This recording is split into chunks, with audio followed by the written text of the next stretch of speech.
The series begins with a strange girl named Wednesday Addams. Despite her young age, the little girl displays few emotions and has an odd obsession with death. She is also known for wearing black and white gothic clothing, which everyone finds odd. Wednesday arrives at her high school with a creepy expression on her face in the first scene. Pugsley, her brother, is bound inside her locker with an apple in his mouth. As she shoves him out, Wednesday has a vision of the person who tortured her brother. We learn here that she is not a typical child. Wednesday has the ability to see someone's past and future simply by touching them. She walks into the swimming room with 2 bags full of piranhas after discovering that a group of bullies from the swim team is behind this. Then she casually lets the bloodthirsty piranhas loose in the pool. As the bullies flee in terror, Wednesday declares that nobody picks on her brother except her. In the next scene, we meet Wednesday's parents, Morticia and Gomez. They've had enough of their daughter's antics and have decided to send her to the prestigious Nevermore Academy. All of the students at this academy have supernatural abilities, and they are taught how to control them. Morticia and Gomez are both graduates of the same academy, implying that they, too, have superpowers. Meanwhile, a hiker sets out on his own through the woods near Nevermore Academy. Unfortunately, an unknown creature attacks him and kills him after only a few minutes. Later, the local sheriff discovers the mutilated body and begins surveying the area. Surprisingly, we learn that this heinous murder isn't the first of its kind. In fact, there have been a number of similar incidents in recent years. Wednesday then arrives at the academy and meets Principal Larissa Weems, who runs Nevermore with ease. She introduces her to her roommate, Enid, a werewolf who is in every way the polar opposite of Wednesday. Enid is a laid-back girl with brightly colored decorations on her side of the room, whereas Wednesday is obsessed with all things black and goth. Later, Enid takes Wednesday on a tour of the academy, pointing out the 4 major school groups: Fangs, Furs, Stoners, and Scales. Fangs are vampires, Furs are werewolves, Stoners are gorgons with snakes on their heads, and Scales are manipulative sirens. Enid also shows her the most popular girl in school, Bianca Barkley, a stunning siren, and her ex-boyfriend Xavier Thorpe, a death artist who can make his drawings come true. Meanwhile, as the Addams family drives away, Gomez releases Thing, a severed, living hand. Thing is in charge of keeping an eye on their daughter. Wednesday attends fencing class the next day, where she is pitted against the formidable Bianca.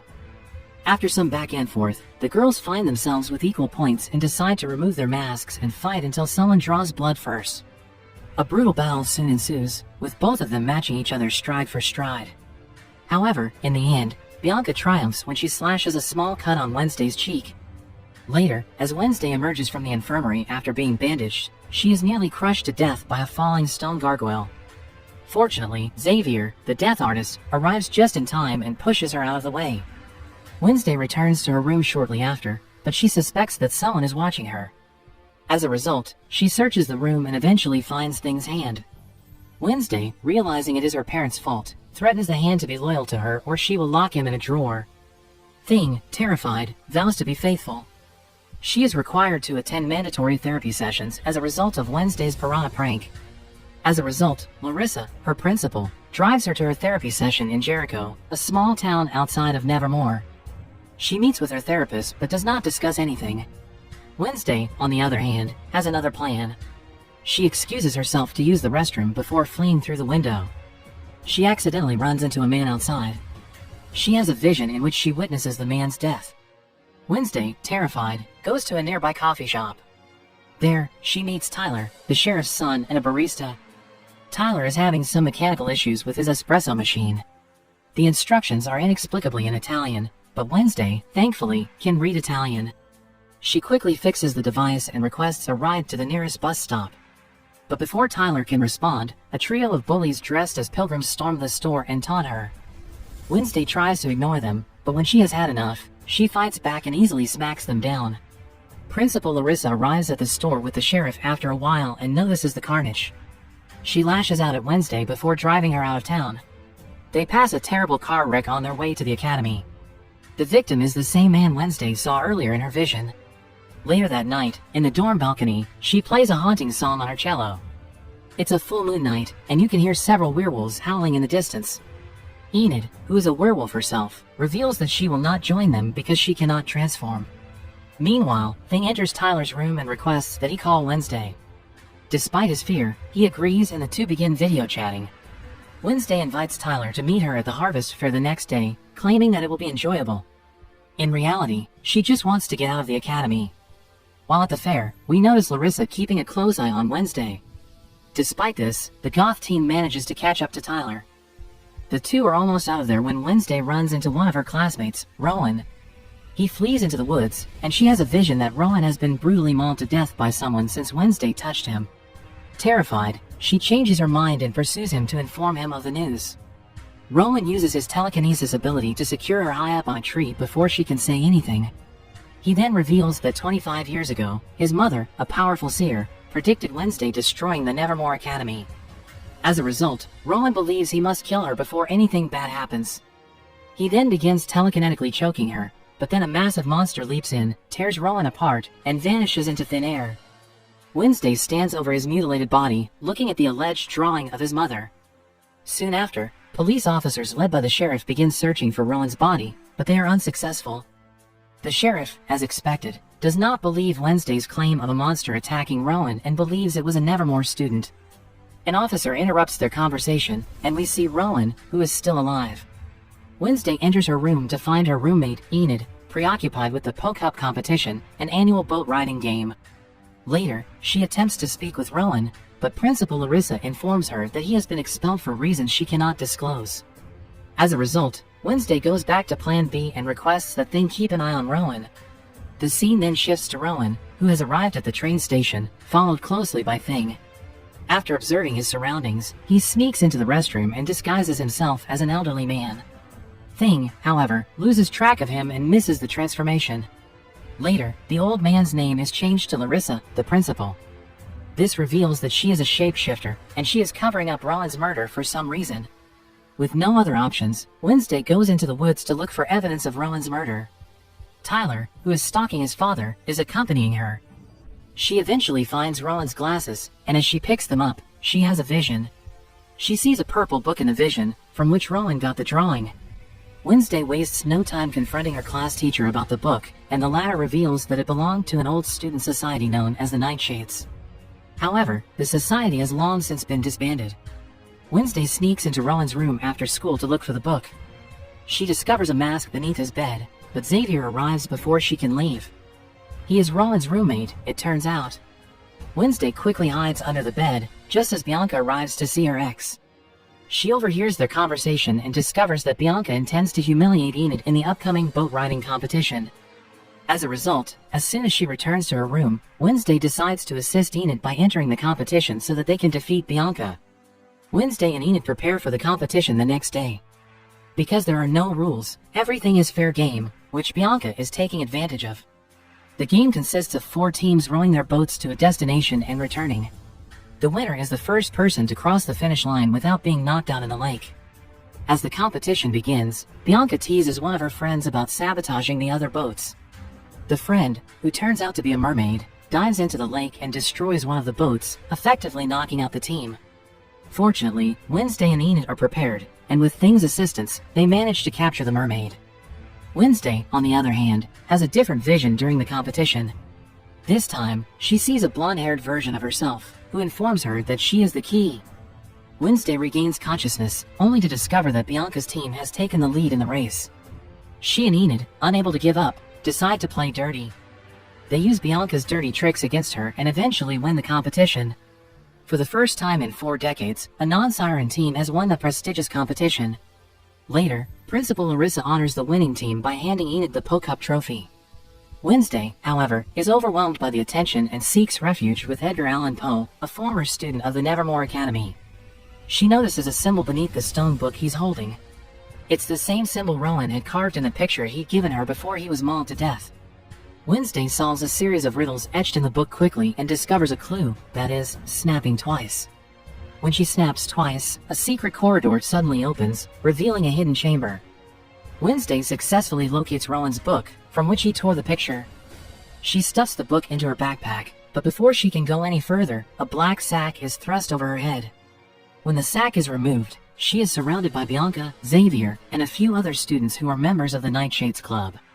Although the group had previously been disbanded, Principal Larissa secretly reinstated it. Xavier invites Wednesday to join their group, but she declines and walks away. In the following scene, Principal Larissa announces the annual Outreach Day, during which the Nevermore students will have to interact with normal people, also known as normies, by working alongside them at their businesses. Wednesday informs Xavier that his roommate may have been murdered once they arrive in town. Roland is not dead, according to the latter, because he was only expelled. Despite this, Wednesday shows him Roland's mother's drawing. Xavier examines it closely and discovers that the man in the picture is the founder of Jericho, Joseph Crackstone. Wednesday later decides to volunteer in Pilgrim World, the location where Jericho's history is kept. Eugene, a young boy she befriended in a beekeeping club, meets her there. The two begin talking right away and begin observing their surroundings. Miss Arlene, the Pilgrim World's caretaker, approaches the students soon after. She gives them a tour and tells them about some of Joseph Crackstone's most prized possessions. Wednesday inquires further about the artifacts and discovers that they contain original farm tools, tableware, and even the family chamber pot. She wants to work there but is unable to due to renovations. Instead, they'll all be working at the Ye Olde Fudgery, distributing fudge and cakes to local tourists. Later, Wednesday sneaks into the Crackstone family chamber with the help of Eugene. She discovers a painting of the old meeting house that depicts the girl from her vision. Soon after, she discovers the book that the girl was carrying. When Wednesday notices the pages are blank, she suspects it is a forgery. Arlene, the caretaker, arrives and catches her. When Wednesday inquires about the original book, Arlene reluctantly admits that it was stolen last month. Tyler and Wednesday later reunite at the coffee shop. Tyler reveals that what is left of the original meeting house is out in the woods when the latter inquires about Joseph Crackstone. It is essentially a ruin, and meth heads use it as a crash pad. Wednesday and Thing rush into the woods in search of Joseph Crackstone's home. When they find it, they come across a homeless man, but Thing chokes him and scares him away. Wednesday has a vision all of a sudden. She travels 400 years in the past this time. We see the blonde girl she met in her previous vision. Villagers are encircling the girl, referring to her as the devil's spawn. Soon after, Joseph Crackstone emerges from the crowd and addresses her as Goody Addams. He accuses her of witchcraft and sentences her to death in a barn with other accused people, including her mother. Goody, in turn, accuses them of stealing their land, slaughtering the innocent, and stealing their peaceful spirit. Enraged, Joseph stares at her for a while before setting fire to the barn. Goody tries to free her mother, but her efforts are futile. Finally, when there is no hope left, she escapes through a trap door. Meanwhile, Wednesday is watching everything with them in the barn. Goody soon approaches her and declares that Joseph will not stop his crusade until he has killed them all. With this realization, Wednesday awakens from her long vision and tells Thing everything. They are startled to see the same monster that killed Roland lurking behind them. Wednesday chases it down in the rain but is unable to keep up. As a result, she follows the footprints, which strangely begin to resemble human footprints. This reveals the monster's true identity as a human. She then runs into Xavier and tells him what she witnessed. He wants to examine the tracks, but the rain has washed them away. The next day, everyone gathers in the town square for the unveiling of a new statue honoring Joseph Crackstone. While the mayor and Larissa announce the statue, Wednesday plays an instrumental version of Fleetwood Mac's Don't Stop with the Jericho Marching Band.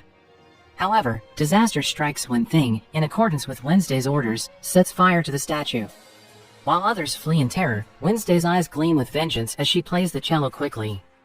Later, Principal Larissa rips into Wednesday, suspecting she is to blame for the incident. However, the adolescent denies any wrongdoing and instead confronts Larissa for refusing to acknowledge the bloody, racist truths upon which Jericho was built. That night, the monster attacks the homeless man from earlier, and his camera begins recording the incident. The sheriff and his team arrive at the forest ruins and discover the homeless man dead. They discover footage on his camera that may reveal the identity of the perpetrator. After developing the photos, the sheriff examines the killer's face, which resembles a monster from a nightmare. On the other hand, Wednesday and Thing are stopping by the Jericho coroner's office. Wednesday hopes to examine the homeless man's body further for potentially life-changing clues. She takes careful notes as she examines the corpse. When the sheriff and the coroner appear unexpectedly in the office, Wednesday flees. The sheriff and the coroner talk about the case, and the coroner shows him the severed foot of the homeless man. It lacks 2 toes. After the sheriff leaves, the coroner notices one of the mortuary shelf doors is cracked open. He discovers Wednesday within, but the goth teen is an expert at impersonating a corpse. As a result, he has no reason to suspect anything. The action shifts to Miss Barnhill's class, where everyone is excited for the upcoming Raven dance. Xavier informs our protagonist that she would rather stick needles in her eyes. She later snoops around Xavier's mysterious art studio and discovers a slew of sketches that resemble the monster. She grabs a few drawings and flees, only to be met outside by the artist himself. Thankfully, he isn't suspicious and instead wonders if she might invite him to the Raven dance. Wednesday asks Xavier to accompany her to the dance in order to conceal her breaking into his studio. He agrees. Wednesday then goes to the sheriff with Xavier's drawings. The sheriff displays one sketch alongside the photo he discovered on the homeless man's camera roll. It's a tie. The sheriff reluctantly agrees to collaborate with her if she brings substantial evidence. She does, however, suspect Xavier. After all, he is capable of bringing artwork to life. Meanwhile, Enid meets Lucas at a coffee shop. Lucas is the mayor's son and a tyrant. He invites Enid to the Raven, which she gladly accepts. Wednesday meets Tyler, who shows romantic interest in her. He wishes to accompany her to the dance. Wednesday, on the other hand, claims she must prioritize, hurting Tyler's feelings. Wednesday then joins Eugene at the beekeeping club. Eugene appears to recognize the cave in the drawing when she shows him the sketches. He then takes her to a nearby cave, claiming to have discovered it while out researching bees. They discover a claw lodged in the cave wall. Wednesday then returns to Xavier's art studio in search of evidence containing DNA that matches the claw. She discovers a bloody rag and stuffs it into her bag. Xavier suddenly catches her red-handed. He realizes she had a reason for inviting him to the dance. Wednesday wonders if he is the monster. Xavier explains that this creature had been haunting his dreams for a while, so he drew a sketch of it. Unfortunately, the beast awoke and scratched Xavier's neck with its claws. Xavier angrily kicks Wednesday out after realizing she had duped him. Later, our goth girl places the claw and bloody rag on the sheriff's desk. She then instructs him to conduct tests on them. Meanwhile, Thing secretly types a note on Wednesday's typewriter and delivers it to Tyler at the coffee shop. It's Raven dance party time. While other students dress up for the event, Wednesday plans to do cave research with Eugene. Tyler unexpectedly knocks on her door with a bouquet. Thing, it turns out, wrote a heartfelt apology for Tyler, luring him to the dance on Wednesday. He also obtained a stunning black gown. Wednesday is initially irritated with Thing for acting without her knowledge. All is forgiven, however, when she sees the stunning gown. Tyler is smitten when he sees our heroine dressed in that gown. Unfortunately, Eugene is taken aback by Wednesday's sudden change of plans. She assures him that the investigation will resume the next day. She also advises him not to venture into the woods alone. However, he defies her order and sets out on his own quest. On the dance floor, everyone is taken aback by Wednesday's stunning gown. Xavier can't keep his feelings for her to himself, so he approaches her. He finally tells her about his ongoing feud with the sheriff's son. Wednesday then informs Tyler of her conversation with Xavier. Tyler used to hang out with the bullies, we learn.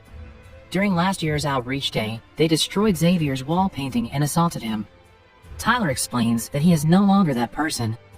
Wednesday doesn't hold it against him, claiming she would have gone further.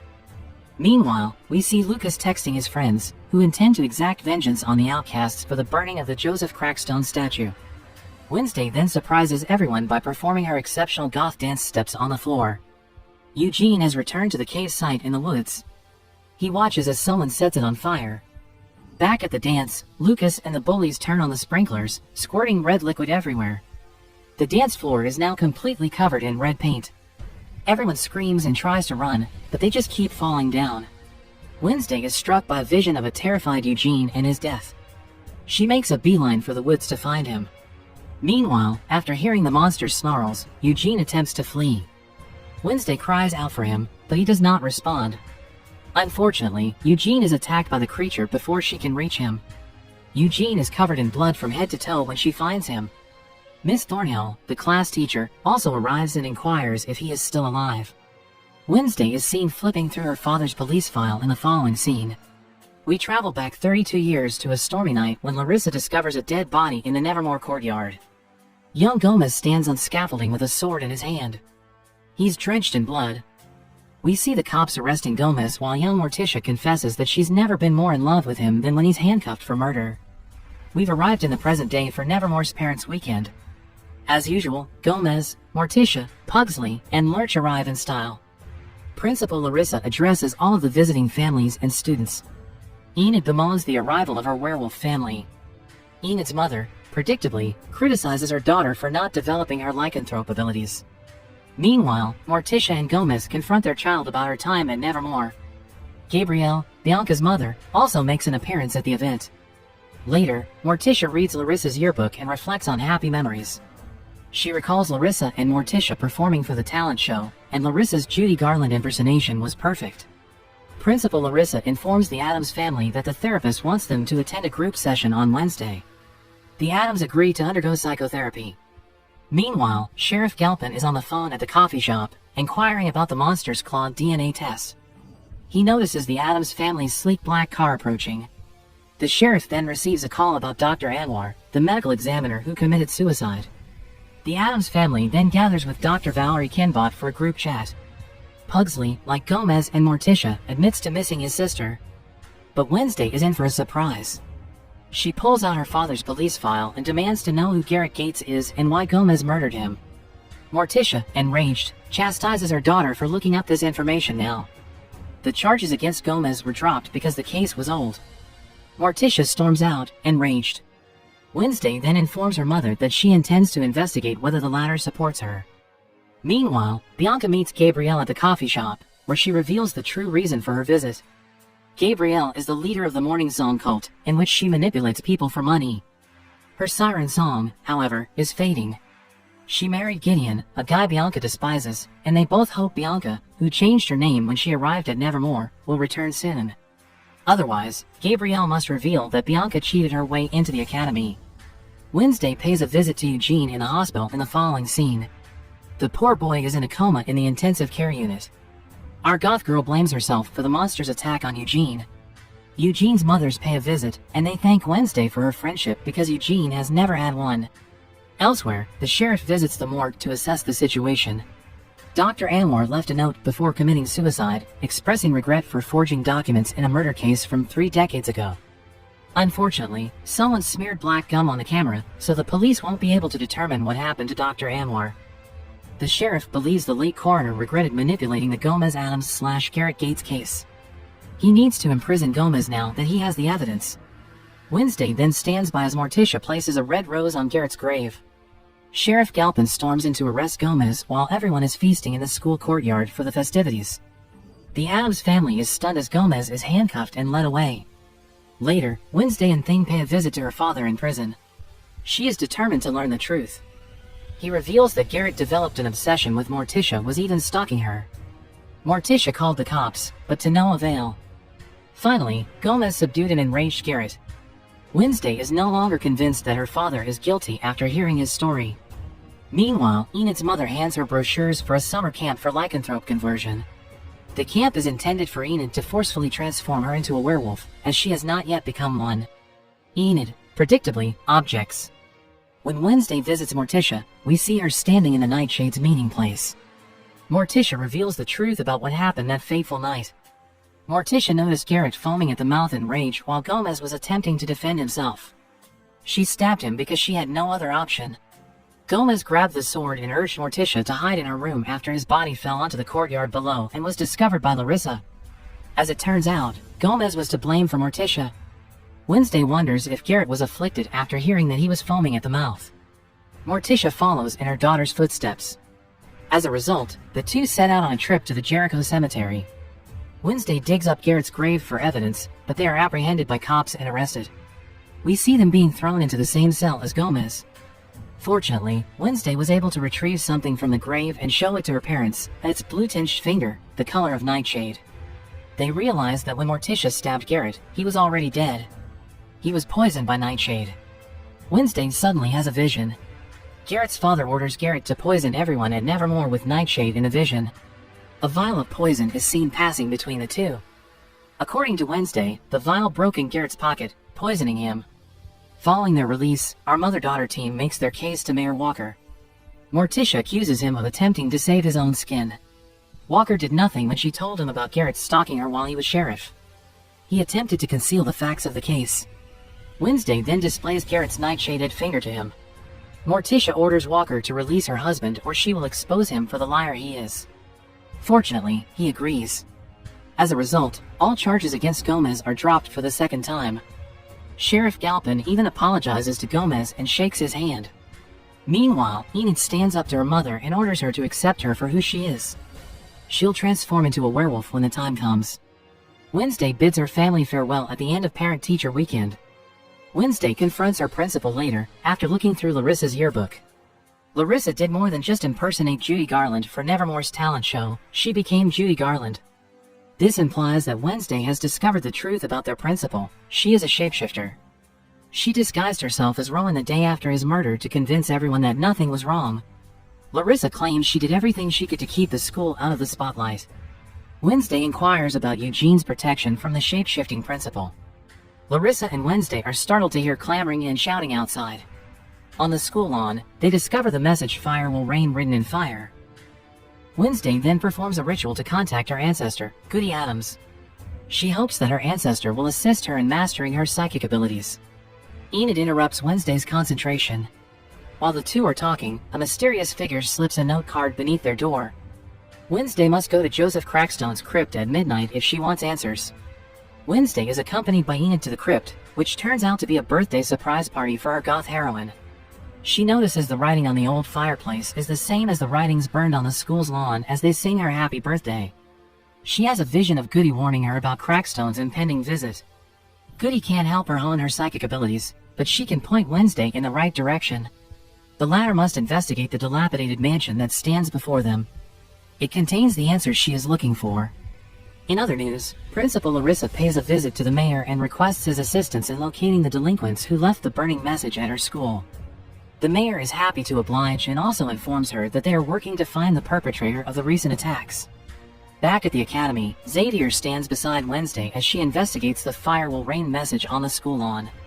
Xavier investigates Wednesday's vision in the crypt. She refuses to reveal any information because she still considers him a suspect in the ongoing investigation. Wednesday later pays a visit to Eugene, who is still in a coma. Dr. Valerie Kinbot walks into the room carrying flowers. Eugene's mothers requested that the doctor check on him when they returned home for a few days. She tries to approach Wednesday, but she isn't looking for a free session, so she exits the room. Meanwhile, the mayor's investigation continues. He receives the death certificate for Garrett's sister, who allegedly drowned while traveling abroad. He is suspicious of her death and wants to know if it has anything to do with the recent attacks. Wednesday pays a visit to Tyler, who wants to take her out on a date for her birthday. But, as is customary, she gives him the cold shoulder. Wednesday informs the sheriff about what she discovered in Crackstone's crypt. But he basically tells her to stop looking into the case. Later, Wednesday and Thing pay a visit to Xavier's art studio. She shows him a drawing she made of the eerie gated mansion from her vision. Xavier pulls out the drawing he made of the same location, revealing that he has been having strange dreams again. The Gates family used to own the gated mansion. Wednesday goes to the mansion the next morning and sees the mayor leave. After overhearing his voicemail to the sheriff, she and Thing pile into the back of his car. He believes he has figured out who is behind the attacks and requests a meeting with the sheriff at the cafe.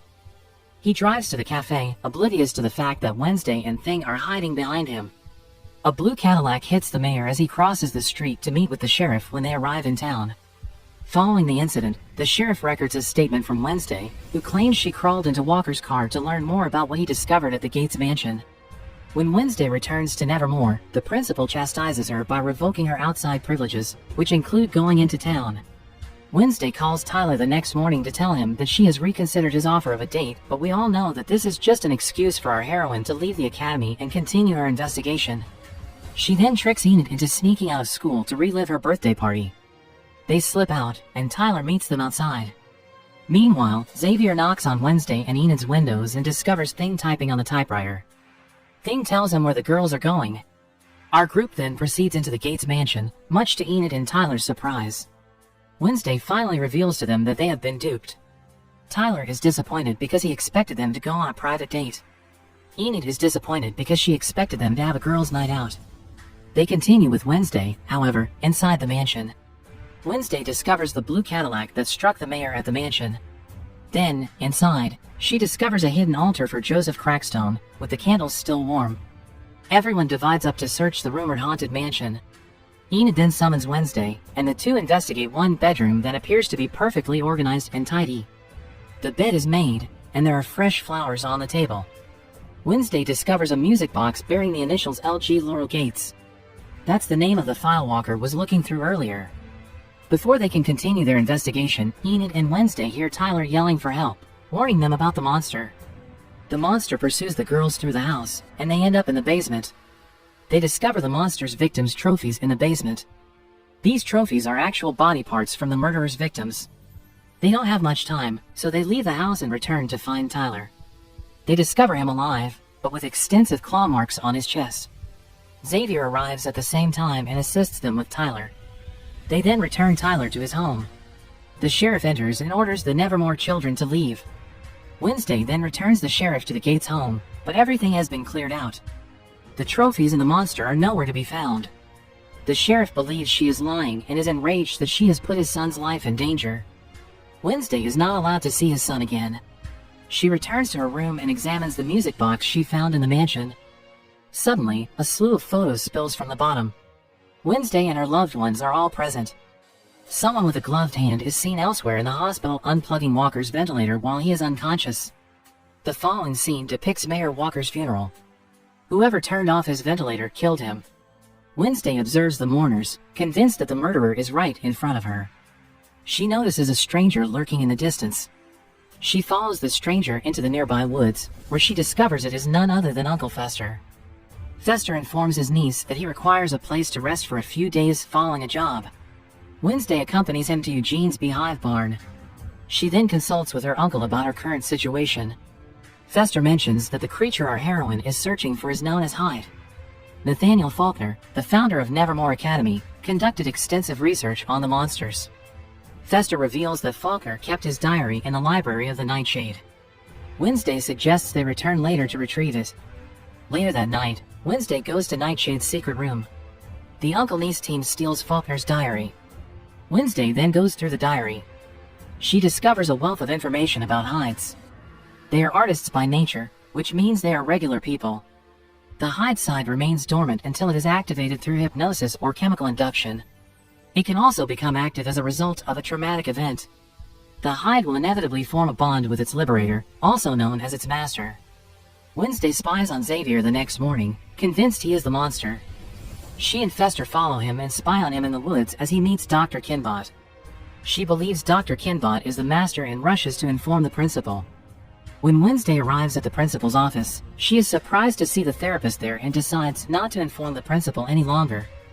Later, Wednesday goes to the cafe and shows Tyler the diary. His father notices them but chooses to ignore them because he is too busy looking for Fester, who is apparently involved in a bank robbery. Tyler approaches Wednesday for a date after the sheriff has left and refuses to accept no for an answer. They intend to meet in the crypt of the Crackstone. Wednesday goes to the date later that night and asks Thing to stay back and watch the diary.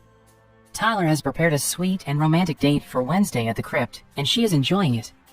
Tyler expresses his desire to be more than just friends, but our goth girl attempts to talk him out of it.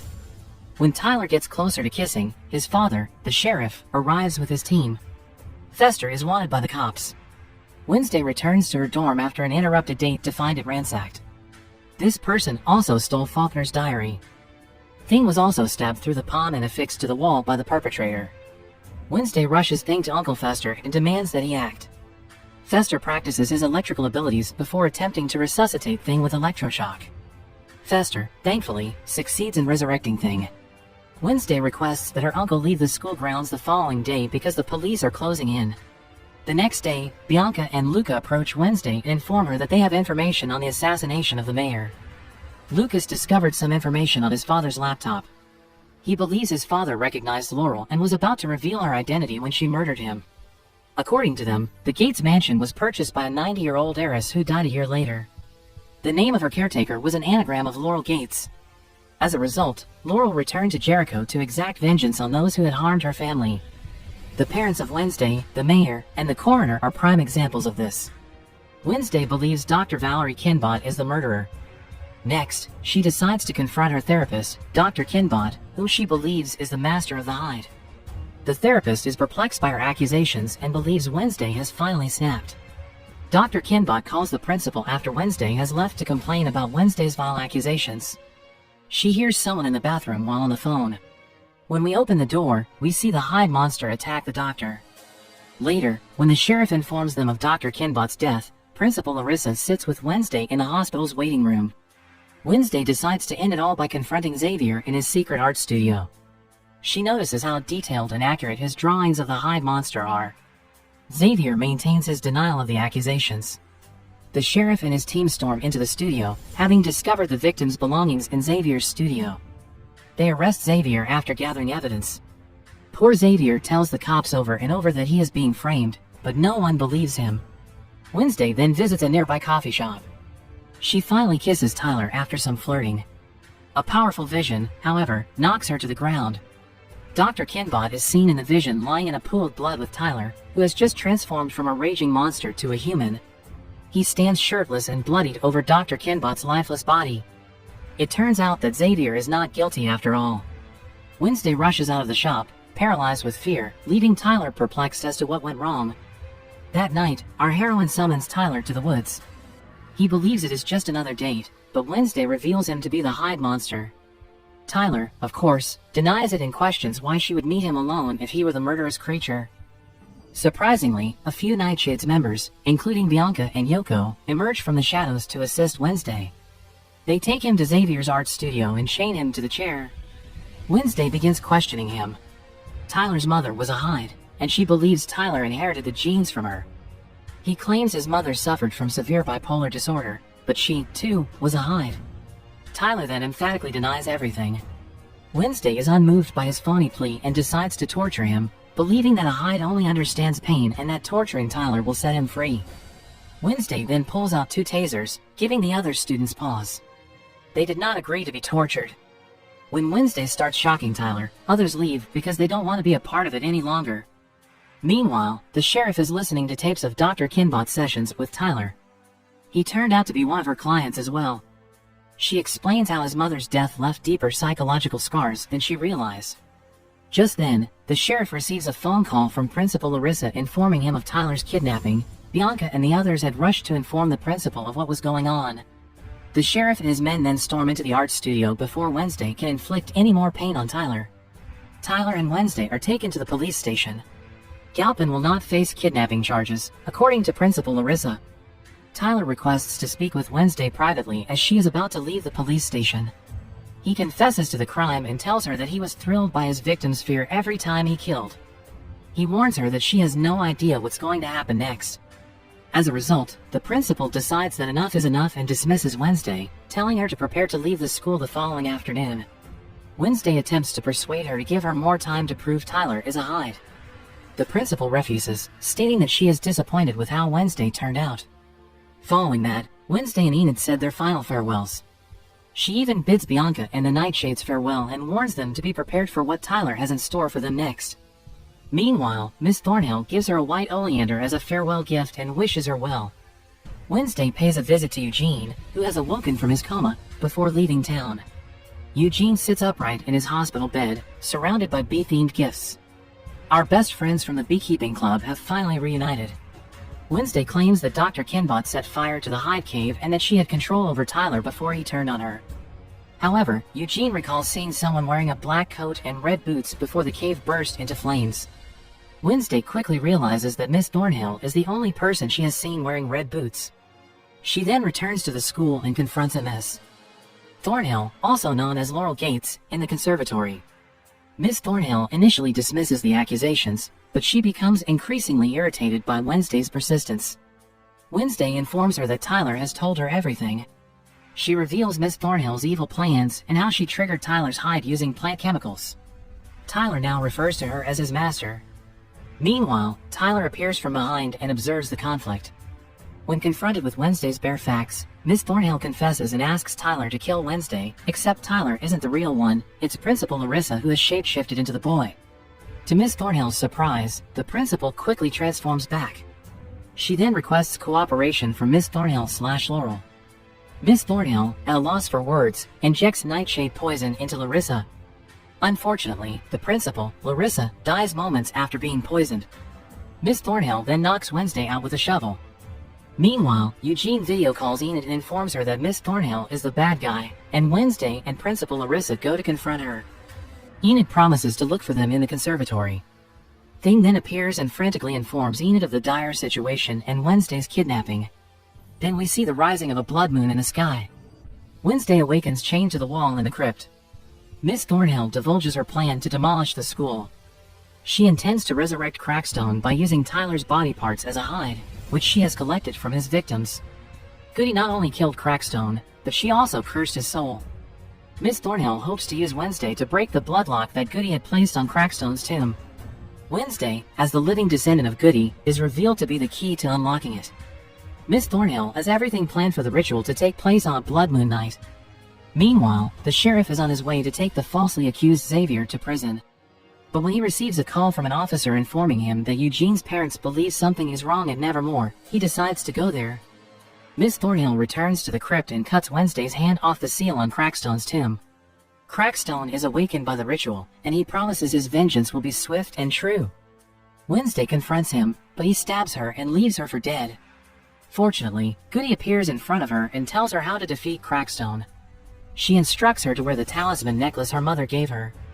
Goody will be able to pass through Wednesday and heal her, but she will never be able to see her again. Wednesday agrees, and her ancestor heals her.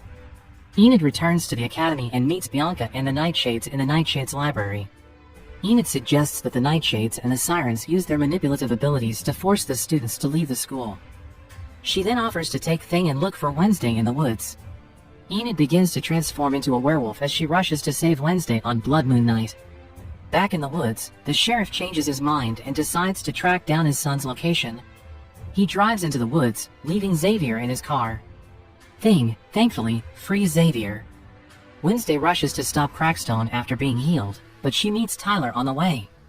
He transforms into his hide monster and attacks her, but Enid transforms into her full wolf form and fights the monster. Meanwhile, Crackstone arrives at the school and immediately starts destroying everything in sight.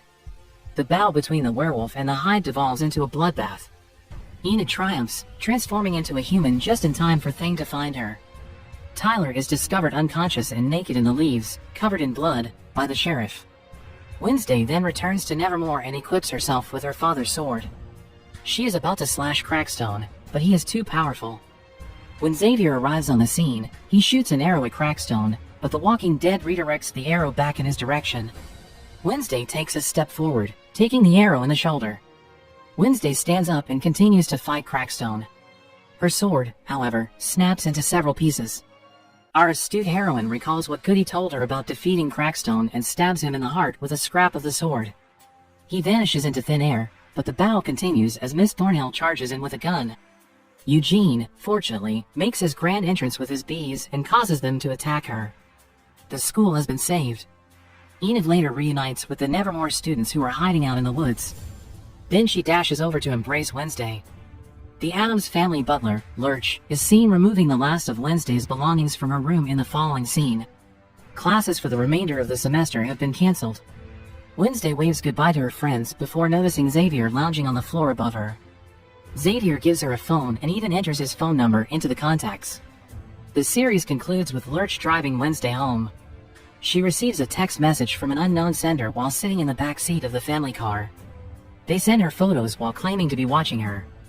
Meanwhile, we see an armored truck on the road, with Tyler restrained and bound inside. He abruptly awakens and begins to transform into his hide monster. Then the series ends.